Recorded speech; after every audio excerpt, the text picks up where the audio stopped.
Hey there. Do I have to stop? Don't want to. It's so fun. Hey, so this is Unify Owner's Manual video number 3. This is looking at the user interface and kind of starting to explore layers just a little bit. We'll get into that even more in the next video. This is how Unify looks.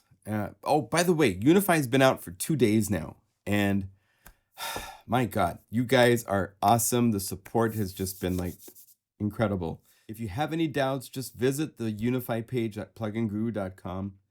There's 20 reviews now and you can only do a review if you own Unify. And I seriously get really emotional reading the reviews. It's just, I didn't know software would have this kind of effect for people, that this is something that can do something so cool for so many people. That's amazing. For those of you asking for email tech support, please be patient. It's just me replying, and there's a lot of email from people asking all sorts of great questions. So I'm happy to answer them, but just let me, it's, okay. So anyway, this is the layout of Unify, and you see that you have 4 layers. You have MIDI effects. They are yellow. Notice that you can have 2 MIDI effects. You can actually have unlimited number of MIDI effects. You could have Cthulhu going into Cream you can do some just mind-blowing cool things with MIDI effects here that you can't do anywhere else. We also have a MIDI filter, and I'm using this on the Blue Art because without this, if I bypass just by saying pass through and play notes, hold down sustain and let up, the arpeggiator stops. Because Blue Art does not listen to sustain. So we have a MIDI effect that is a filter. And we can say either suppress, which means don't give it sustain. So something that has sustain, you want it to not have sustain, or the opposite.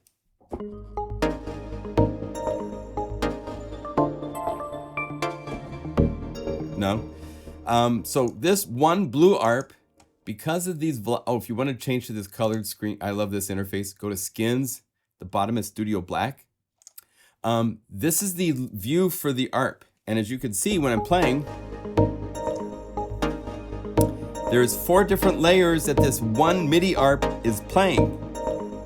It's super cool. And as you notice, there's velocity ranges for each of these layers. So only the hardest velocity of 127 gets that bright synth sound. If I want, I can go to any of these other parts and let's pop up some 127s. So 127 here, 127 here. So we got a couple.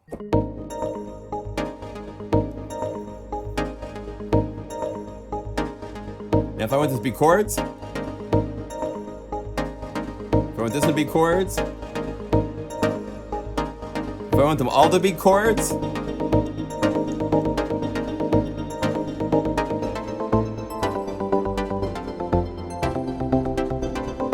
right? Or if I want none of them to be chords, now it's just a single line. And then I have note offsets, I have intervals, all sorts of fun things to play with. Just make sure that the restart is set to beat. That's the most important thing, because that way it's always listening to MIDI clock. That's the most important parameter inside of here, besides all the fun, crazy stuff you can do over here on the grid. Right here's where you change between different arpeggiator patterns. Now, if I want, there's a button here that I love called Revert. Boom. And we're back, okay? So the interface works where you can add additional MIDI effects, and it's unlimited. You can add as many MIDI effects as you want. You know, try that and any other sequencer you can't. We have 4 layers right now. If we wanted more layers, we just say add instrument. You can add empty instruments, or you can go down here and choose between these presets. These are presets for the plugged in synthesizers that are in the sidecar or built into Unify. You can make your own presets if you want and make your own folders.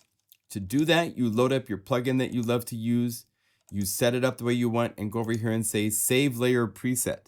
And by doing that, you can give yourself a new folder, call it, my favorite serum patches, call it my favorite zebra patches, And then you can also now, when you go to new layer, your zebra or serum or whatever you want will show up here. So you can just say, let's say init. I want this first patch. You can also do it right here where instead of adding a new one, it's replacing. And I can say Guru sampler, I want this to be bright sauce. And okay, so you can add MIDI effects. Auxiliary buses are super cool. Let me show you one of the most crazy ones for that. That would be from Berlin with Love. And it's so much going on, and I loaded it in a fraction of a second that I'm going to use a scroll view. This is using 5 MIDI effects. It's using 11, not 8. Most things stop at 8 when it comes to how many layers you want. We're at 11. We can keep going. And all 4 auxiliary buses and loud max.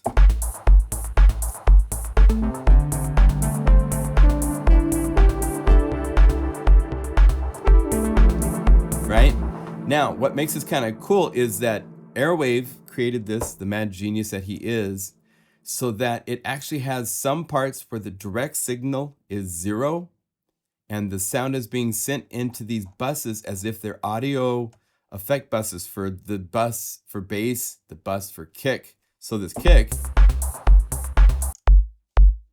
is going through this bus and it's using all of these effects to take it from that, where you don't hear it, to where it's just this perfect knock. And then these other 2 auxiliary buses are being used for effects and reverb. So the auxiliary buses are incredibly powerful. Master Effect, he's got Loud Max. You should put Loud Max here every time you're working because it protects it from distortion and from going above 0 dB. It's the entire plugin right now is just a stereo chain. It's a stereo output right here. We don't have we don't have multiple output support yet. That's on the list. We have other things on the list too, but at some point, Unify will have multiple output support. So that will be coming at some point, but it's not there right now. We have a feature here that says hide MIDI layers, which keeps them there, but shrinks them as if they were in the accordion view like this, but not. But they're like, because sometimes you don't want to see the parameters here. But if you want to see them, you have to say show, and now they're there, or you can say hide again, okay? That's the basics of the 4 layers, and it's super cool how they work. Right here is the patch name, of course, and comments that Airwave wrote in, BPM split for the category, the programmer. This little box right here is a graphic that can actually be changed per library to be something cool and different. We have all sorts of plans for how graphics work with future libraries and stuff like that. Here's your arrow up and down buttons to change between one patch.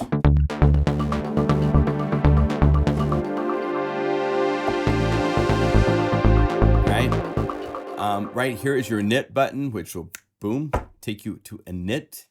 If you had something up and you'd messed it up so it wasn't working right, you can hit revert and it will call it back up really quickly. Save is the page that shows you both this information. Sometimes we all get carried away typing, so it won't all display without scrolling here, so you can go here to read it all. Here's your name, the library you're going to save to, category, the tags, which get a little bit more detail. We try to just keep one thing in the categories. I want to point out real quickly something that's really cool is in Unify, I could call this crowd control and add all sorts of crazy symbols if I wanted, as much as I want. It's going to say all this. I'm going to go right here and change to the user library, and you can save. I would suggest saving to new libraries. Don't save into the Unify standard library folder. So either the user library or say new and call film project 325 because I'm a very popular, busy film composer. And that means it's going to save it there. So I say save. Now I can go in and I can delete all of this stuff. I could even call this a completely different name, you know, Grandma's favorite guitar, and save it. And it still is called BPM crowd control. Blah, blah, blah, blah, blah. Over here is the patch.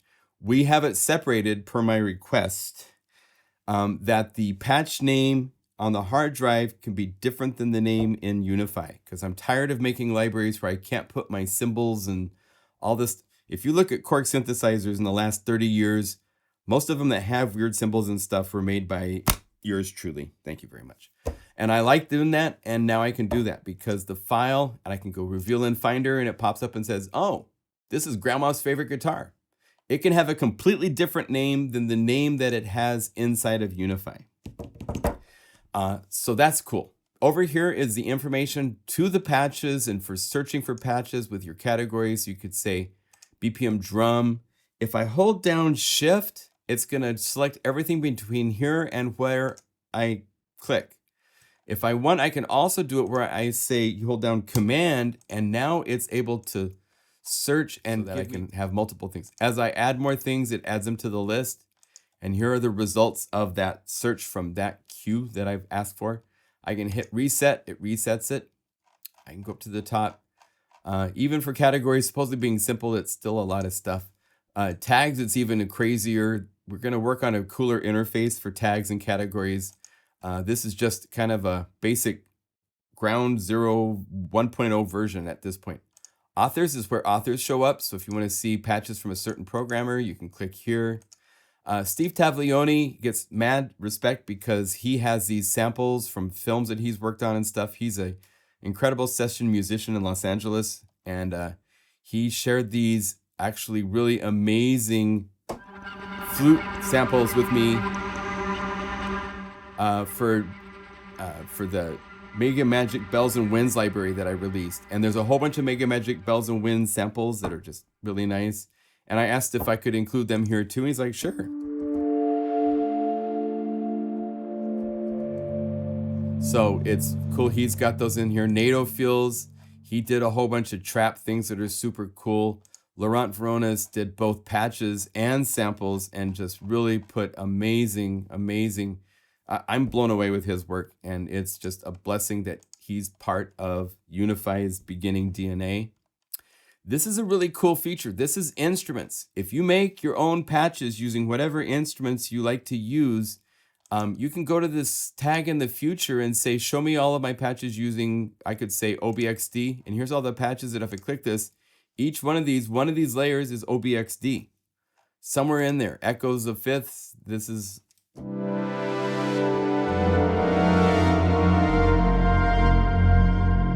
It's in there, plus a whole bunch of other stuff.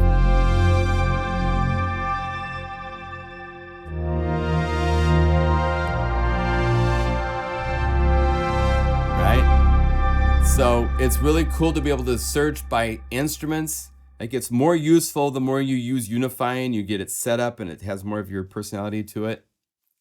We have a favorite system, so that you just click this little heart.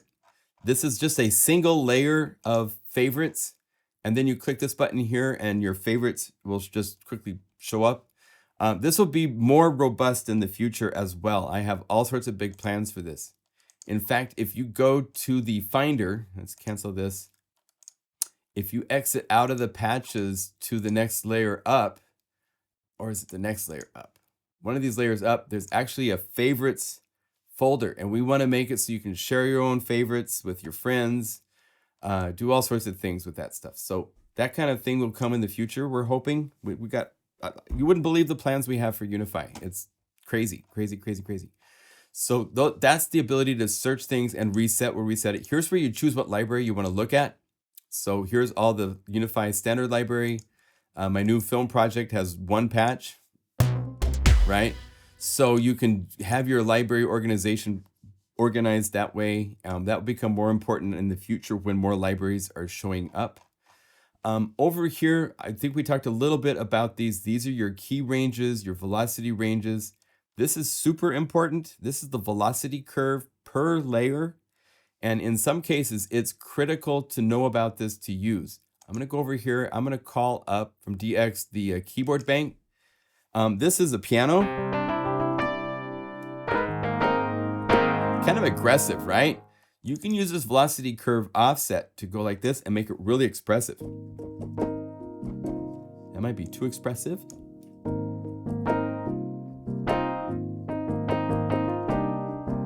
Or you can say, I want to just be killer all the time, really loud. You can do whatever you want, but this velocity curve is nice to add a little bit more expressivity. And I mentioned this earlier, but it's worth repeating again. When you're working with Unify, right here under the settings, there is a global velocity curve that you can use to adjust how it plays with the keyboard you're using so it plays the way you like, because that's really important. And this is global, which means all the other patches, they respect this velocity curve offset, whatever you shape it to. They are offset by whatever that curve is, and it's per MIDI channel. So if you have different keyboards, have them talk to Unify on different MIDI channels, and they will each have their own curve. If you go to MIDI channel 4, you could set that to have a different curve than what you have at MIDI channel 1, right? So now 4 looks like that, and MIDI channel 1 looks like that. So each keyboard in your setup can talk to Unify with a different velocity curve, if so desired. Put it back to its reset position. We showed this, the browser, all that stuff. You can resize the window, and that gets us into another area to talk about. So here's a good example, because this one is just massively huge, right? We have 2 views for how to see all of these layers in Unify. One of them compresses it so that it will show you all the layers no matter what size it's at. Even if it's tiny like this, if you want to get to where you see actual knobs, you have to resize this until they show up. And as you can see, they show up certain knobs first, and then other ones will show up more as it gets bigger and wider for controlling. So we have kind of a smart system in place. If you don't want to take up your whole screen to see something like this, this is what this other view mode is for. This way you can scroll, and you will always see the important knobs. Even when it's super tiny, you can still see the auxiliary bus sends, mute, solo, pan, volume. The key ranges and stuff are always available. They don't disappear like they do in accordion view, okay? Next to that is your settings, and there you've got, if you're in the standalone, you have a audio MIDI button to click to see audio MIDI settings to set up your keyboards and get your audio working right. The GUI size is changing the size of the fonts more than anything else, because the plugin itself can be resized with small text just at any time you want. But if you want to make it bigger, if you've got a 4K monitor or something, shrink it small, then increase this to the size that you want so it doesn't go off your screen, and then you can click and drag, and as you can see, it's bigger. The text and everything is larger since I've done that. Use it to fit and get it the way you want. Once you have the window the way you want, you can go down here to Unify and say save preferred window size. And that way, if I make Unify go away, and if I call Unify back up, it is at that window size again. So it'll remember it by the buttons down here to choose this. You can also say revert to window size. And then if I say save, this is my preferred window size, it's now saved this back as its default. So there you go. This is the little lock for getting to authorizing your products. If you have nothing to authorize, then there's nothing here to click. So it won't do anything. Here's your plugin view. We talked about this in the last video for seeing all your plugins, scrolling down the list, seeing what you have installed. This is the subset view. You can use this to quickly search. Like if I was trying to find what company do I need for Avenger. There, it even found it even though I didn't spell it right, A-V-E-N-G. Oh, I have to look for VPS. It's not just called Avenger. So you can use it to find information like that for making subsets. So I can click and say, here, clear all this. So all my instruments. Now, these subsets that I made, I want to make it really clear. I'm only using the 700 MIDI effects that I have on my computer. Well, it's more than 700, but I think it's about that. But I'm not able to copy and have all of your effects. I talked to a guy today who has 1900 audio unit effects. I don't have all those. So what that means is that you should probably go all my instruments, select all, remove. If you want to make a setup with your own setup, then you would go VST or whatever you have and say instrument. And this way you could say select all, and now it selects all of the instruments that you've got. If you've got all 1900 listed, say add those to the selected and save. If you do that, you might have like this where there's like probably blue ARP here, right? So go down here and say remove selected, so you don't have MIDI effects in the list. You just want instruments in your instrument list. MIDI effects needs to be a list where it shows just the MIDI effects you own. Audio effects, this is for, we've got compressor, delay. Now again, you might have 25 compressors I don't have. So go over here, type compressor, select them all, and add them. And if there's any new ones, it'll add them to the list, right?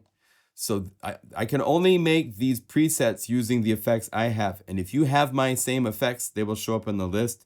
But if you have more or different, I don't have the slate effects, for example, or other effects. So they're gonna show up or not show up, okay?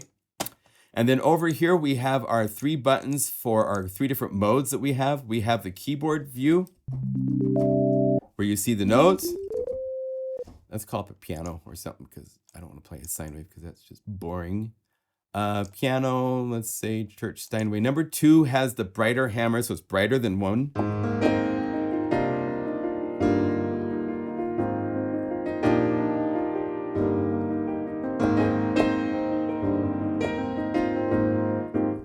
So right here you have a keyboard view. You can say what number of notes you're using on your keyboard, so it'll show you. I only stop right here and stop right here.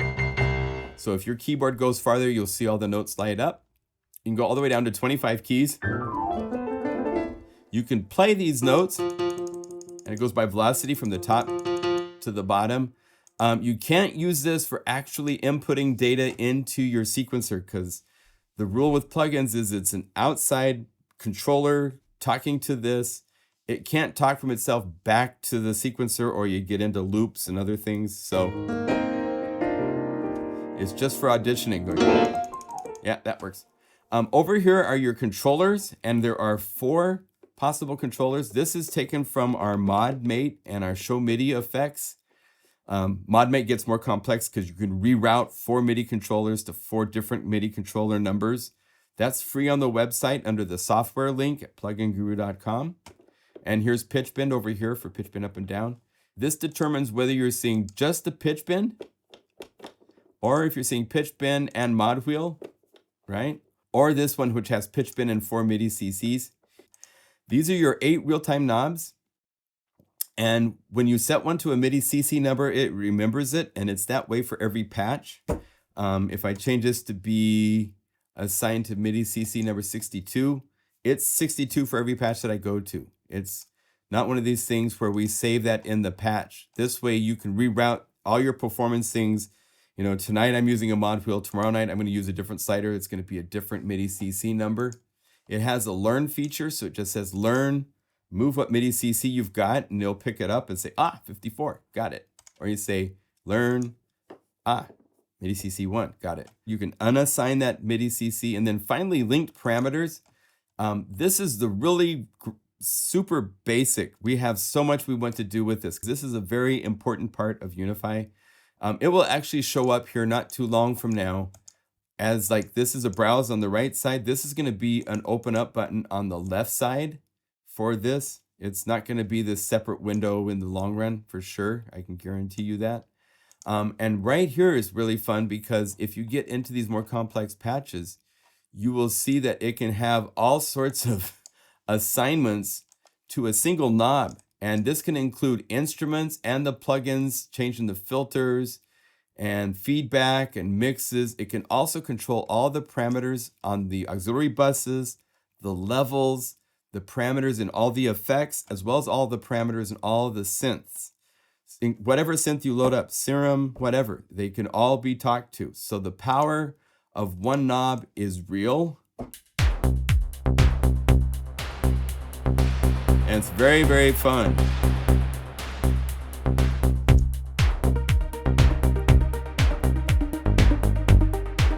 Okay, so that kind of power is what we're all about, and this is ground zero. There's so much more coming. You have, can't wait. Anyway, so the final place to talk about is the transport. This shows you the settings for, I have Logic playing. If you call it some of these BPM things in your DAW and they're kind of playing weird and it's just not synced, here it's off, hit play in your sequencer and it's super perfectly sample tight.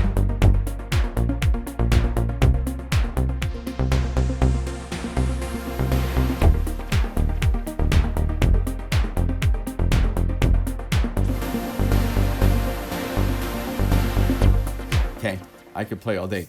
So it really depends on whether we're getting clock or not.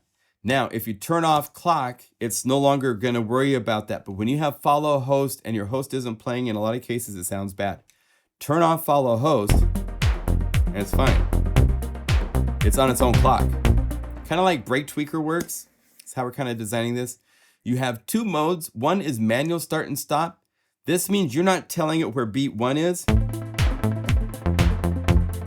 And it's really hard to use in a lot of cases unless your sequencer is playing, and then it's super tight. Because listen to your sequencer, right? But again, we're not following host, so I need to follow host tempo. And now, good job. You caught that, didn't you? Really good. You caught that, didn't you? So yeah, follow host and manual start and stop is the way to use Unify in your sequencer. You can have it to where you have MIDI quick stop if you're doing it in the standalone application. I find works really well, because that way you're telling it when, if I say MIDI quick stop and here, watch, it waits, it gets a note on for beat 1 when I play new notes. Okay, so it's two ways of looking at timing. And so that's our two methods that we found worked. We might need more options. If you have feedback on any of this stuff, let us know, because this is we're learning with this as we go. And I've said it before, but we appreciate your patience because we're new to this. This is a fun place to be with something so much fun to work with, and it's a piece of clay that we want to add all sorts of cool stuff to. So make sure the last thing to point out is when you go save, go over here and make sure that you have turned on save BPM data if there is tempo and stuff like that that you want to save. Right here's tempo, and I'll point out real quickly, if you click on drag on the left side, it does tempo of master, like, absolute numbers. If you click and drag over here, it's by percentages just over here on the right side. You can also right click all over the place to change parameters. 120, it's now that. If I say no, I want it to be 118, 118.63, boom, that's now the tempo. There's shortcuts galore, so let me show you those really quick, because there are many of them. One is that you can hold down Option and you drag on a volume slider, and that makes it change all the volume sliders at once of both the layers and the auxiliary buses, because this way, when I'm doing my voicing work to make this library, I want it to be optimized and just tickling the reds, and everybody's happy when it's nice and loud. So, but it might be too loud, so hold down Option. I can globally bring the whole thing down until I get the volume that I want. So all these are things that are selfishly put in here for me, but they will help you too if you love to program, because this is a programmer's dream kind of a interface as far as I'm concerned. And it's going to get better. I shouldn't say it's a dream, because I have dreams that aren't realized in here yet, but we're getting there. But it's so cool, so cool. All right, so another quick one is if you modify this and you've got these new things that you've done to it, you can hit save and then go over here and quickly hit save. And that does the same thing as it's a quick save. You can change anything you want here, but it's still already saved to the hard drive with a name, whether it's grandma or whatever. But you can also hold down Option and click right here, and that does a quick save as well. This is the rebuild the patch database, which will rescan the database if you've added new libraries. You can hold down Option and click this, and it's the same as going up there and hitting patch save data. And I think this also saves the patch database, so we have it kind of snuck into two different places. Option and clicking here will delete layers, so you can delete layers that you don't want quickly. You cannot delete, you can go all the way down to deleting all MIDI effects. You can't delete the last layer. There has to be at least one instrument layer, and the master effects can't be deleted because it's master effects. Also over here is the replace to replace on the effect layers from all the different presets. So just like this is the replace to replace layers on the instruments, if I want like something like the T03, I could go over here and say replace this with distortion. So you can do stuff like that pretty easily. Okay, so I think that's about it for the user interface. It's a lot, but it's done in a way that is nice to just look at and you can read it pretty quickly. If you want to bypass effects, there's a little B right here for bypassing. Okay, so that's a good tour of the interface. There's so much to play with, so much power in just the controls that you have here. So have fun exploring, and we'll see you in the next video.